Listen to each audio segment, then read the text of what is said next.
Agora o futebol que é o principal, o carro-chefe, né, do clube. É, a, a grande proposta de todos os candidatos para essa eleição, desde os pré-candidatos até agora, os 3 que foram homologados, todo mundo fala em profissionalização, aliás, quase todo mundo fala em profissionalização total do departamento de futebol.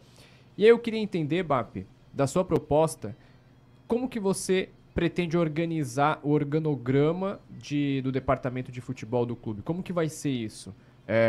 Você, como presidente, vai interferir diretamente na contratação de algum treinador? Vai deixar essa decisão 100% na mão de um vice-presidente, 100% na mão de um diretor técnico? Se vai haver plano de jogo, né, uma filosofia de futebol? Como é que a chapa de você organiza tudo isso? Vamos começar pelo conceito, né? A primeira coisa é que você não pode pedir para um cachorro miar ou para um gato latir. Você tem que respeitar o DNA de cada clube. E o DNA do Flamengo, todo mundo sabe qual é. Qual é o tipo de futebol que o Flamengo quer praticar. Então, qualquer profissional que venha trabalhar com o Flamengo, seja ele um jogador, uma estrela ou um roupeiro, ele tem que entender, na dimensão da função que ele está cumprindo, a importância do Flamengo e o que se espera do Flamengo. Quer um exemplo? A gente jogou recentemente contra o Atlético Mineiro no Maracanã e eu não me lembro qual foi a vez que o Flamengo não ganhou e que ele saiu aplaudido. A torcida aplaudiu o Flamengo empatando com o Atlético Mineiro em casa, pelo Brasileiro, há pouco tempo atrás, porque reconheceram a raça, a dedicação, a intensidade com que o time jogou. Então, Flamengo é uma religião, né? Não basta ganhar. Né? Ganhou de 5-0 e jogou mal, a gente corneta. Ganhou de 1-0 e jogou muita bola, a gente fica feliz. É um DNA diferente. Né? É um DNA diferente. E os outros falam, nós somos bipolares. Que seja, mas nós somos nós. E Flamengo é isso mesmo. Então, respeitar o DNA do clube acima de tudo. E na hora de você contratar os profissionais, você ter essa visão. Você contratar o cachorro e depois querer que ele vá miar, quem está errado, gente?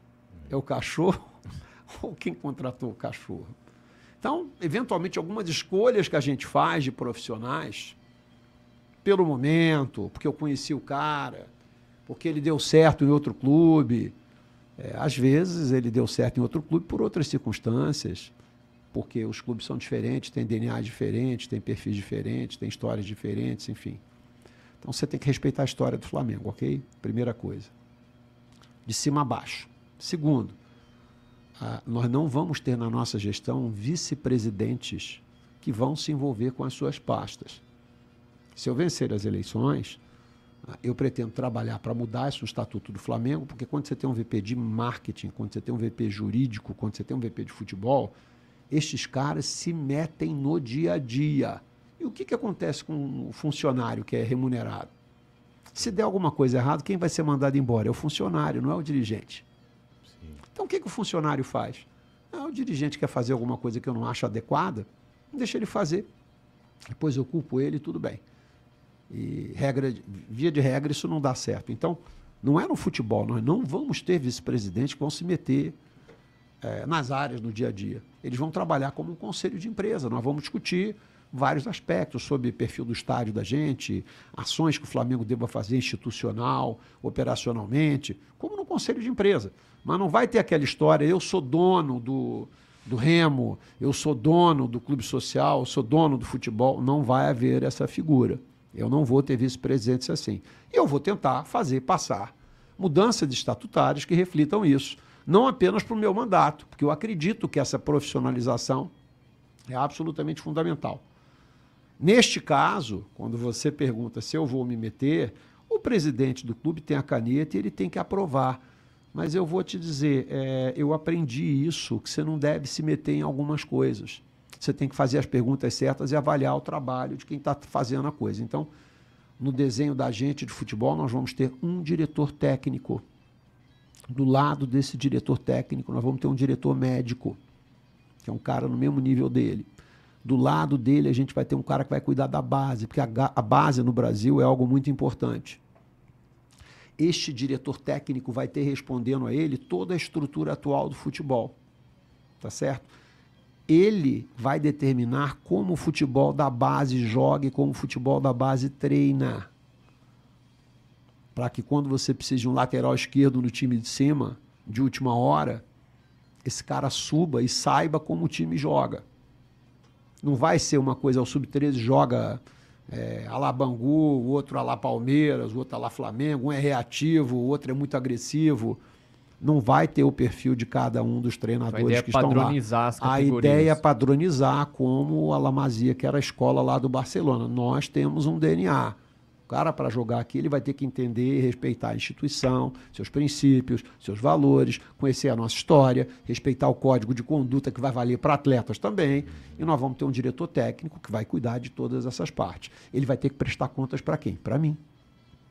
E ele vai ter que conversar comigo e eu vou fazer as perguntas que eu julgar adequadas para verificar se o processo de escolha que ele está fazendo está de acordo com aqueles princípios que a gente combinou. Mas essa história, esse profissional é ótimo, quais são as opções que nós temos?